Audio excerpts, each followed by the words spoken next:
La dépendance est la loi du corps de Christ. La dépendance nous lie à la tête.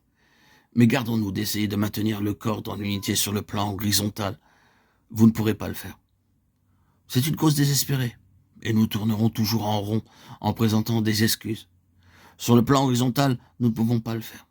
Mais si nous demeurons fermement attachés à la tête, nous constaterons que notre attirance pour Christ nous rassemble. Nous ne pouvons pas prétendre donner à Christ sa place de façon entière et absolue, et avoir des griefs envers un croyant. Christ doit avoir sa place de sorte que nous fassions tout pour lui, tout pour ses intérêts. Nous ne pouvons pas avoir cette attitude et en vouloir à un croyant. Rester fermement attaché à la tête et faire tout pour lui exigera un ajustement dans nos rapports et le produira. Nous ne pouvons pas aimer le Seigneur de tout notre cœur et ne pas aimer celui qui est à lui. C'est une contradiction. L'unité du corps nécessite d'abord que nous restions fermement attachés à la tête.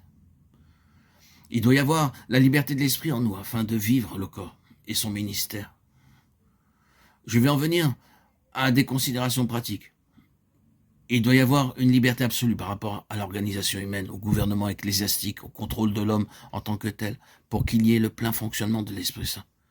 Si vous entrez dans un système religieux conservateur, contrôlé ecclésiastiquement, une organisation humaine de l'Église, où vous devez prêcher continuellement que vous ayez des choses à dire ou pas, parce que vous êtes payé pour le faire, c'est absolument contraire à l'Esprit Saint.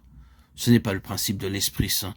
Et nous devons être absolument libres de toutes ces choses pour que l'Esprit agisse librement et que le ministère s'exerce dans l'Esprit Saint. C'est le principe de l'Esprit. C'était pour cette raison que les chefs juifs étaient si opposés à l'apôtre Paul. Il a dit des faux frères qui s'étaient furtivement introduits et glissés parmi nous pour épier la liberté que nous avons en Jésus-Christ avec l'intention de nous asservir. Galates 2:4. Que s'était-il passé? Il avait rejeté le joug de la loi du système judaïque et désormais il agissait dans le domaine universel du corps de Christ. Celui des gentils et des juifs où chacun vaut autant que l'autre, celui de la liberté en Christ.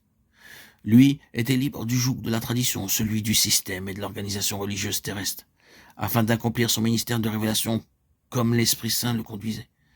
C'est essentiel pour le corps de Christ. Cela signifie qu'essayer d'organiser le corps de Christ, l'Église, et essayer d'établir un programme pour l'Église et le présenter au Saint-Esprit en disant « Veux-tu monter en chair et appliquer notre programme ?» Cela peut sembler irrévérencieux, je sais, mais là n'est pas l'intention. Et tout à fait contraire au principe ici révélé. Le corps de Christ est émancipé des systèmes terrestres. Il doit en être ainsi pour pouvoir fonctionner. Il ne s'agit pas d'abandonner le système terrestre parce que nous sommes saisis de certaines vérités, mais du fait que nous sommes effectivement émancipés. Le gouvernement spirituel et la soumission ont leur juste place dans l'Église, mais le principe des indépendants est aussi mauvais que celui des officiels.